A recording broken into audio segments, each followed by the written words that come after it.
राजनीति इस वक्त एक बड़े संवैधानिक सवाल के इर्द गिर्द सिमटी है।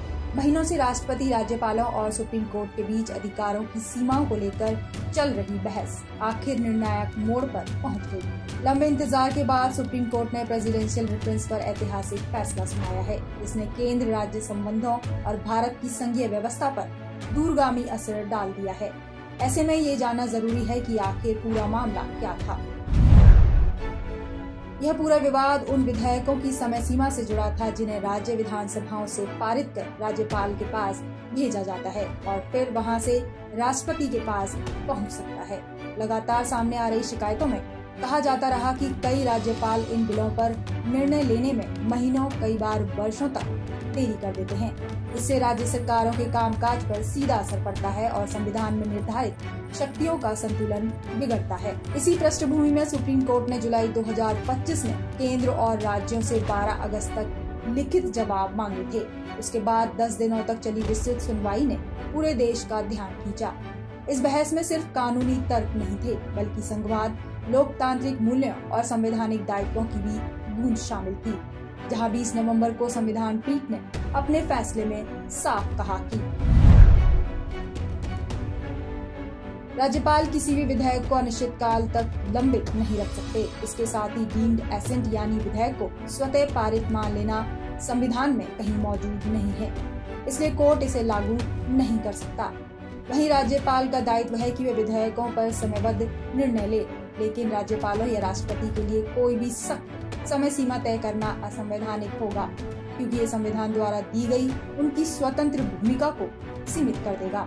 हालांकि ये फैसला इस विवाद पर अंतिम रेखा तो नहीं खींचता, लेकिन बिलों की लंबी पेंडेंसी पर निश्चित रूप से नियंत्रण लगाता है। वहीं अब ये भी जान लेते हैं कि प्रेसिडेंशियल रेफरेंस क्या है और विवाद क्यों बढ़ा। जब किसी संवैधानिक, जटिल या राष्ट्रीय महत्व के प्रश्न पर राष्ट्रपति सुप्रीम कोर्ट से सलाह मांगते हैं तो उसे प्रेसिडेंशियल रेफरेंस कहा जाता है। यह प्रक्रिया अनुच्छेद 143 के तहत होती है और इसमें सुप्रीम कोर्ट की राय को अत्यंत महत्व दिया जाता है। यह विवाद उस समय तेज हुआ जब राष्ट्रपति द्रौपदी मुर्मू ने सुप्रीम कोर्ट से पूछा कि क्या जजों की नियुक्ति में सरकार का हस्तक्षेप संभव है? क्या कॉलेजियम सिस्टम में बदलाव का कोई संवैधानिक आधार हो सकता है? गौरतलब है कि ये सवाल इसलिए उठे क्योंकि लंबे समय से केंद्र सरकार और न्यायपालिका के बीच कॉलेजियम प्रक्रिया को लेकर खींचतान चलती रही है। आपको बता दें कि 12 अप्रैल को सुप्रीम कोर्ट ने तमिलनाडु से जुड़े एक मामले में कहा था कि तमिलनाडु केस ने दिया था बड़ा ट्रिगर।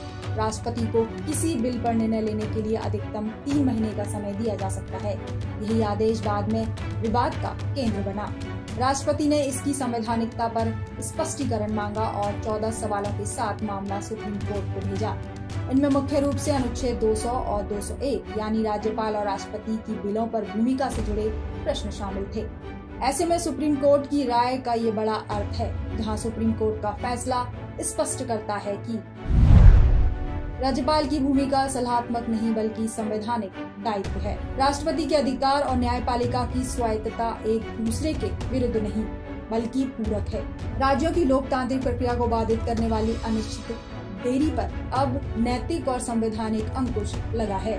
सुप्रीम कोर्ट का यह फैसला भारत की संघीय संरचना और शक्तियों के संतुलन को मजबूत करता है। यह सिर्फ कानूनी आदेश नहीं बल्कि राजनीतिक और प्रशासनिक व्यवस्था को पारदर्शिता की ओर ले जाने वाला संदेश है। बहरहाल अब राज्यपालों और राष्ट्रपति के विवेकाधिकार की सीमाएं अधिक स्पष्ट होंगी और राज्य सरकारों की विधायी प्रक्रिया अनिश्चित प्रतीक्षा में नहीं फंसेंगी। वहीं इस ऐतिहासिक निर्णय के साथ प्रेसिडेंशियल रेफरेंस पर महीनों से चल रहा विवाद अब नई संवैधानिक स्पष्टता के साथ समाप्त होता दिख रहा है। Bureau report, Punjab Kesari TV. हमसे जुड़े रहने के लिए हमारे YouTube चैनल को सब्सक्राइब करें और नई वीडियो की नोटिफिकेशन के लिए बेल आइकॉन को दबाएं।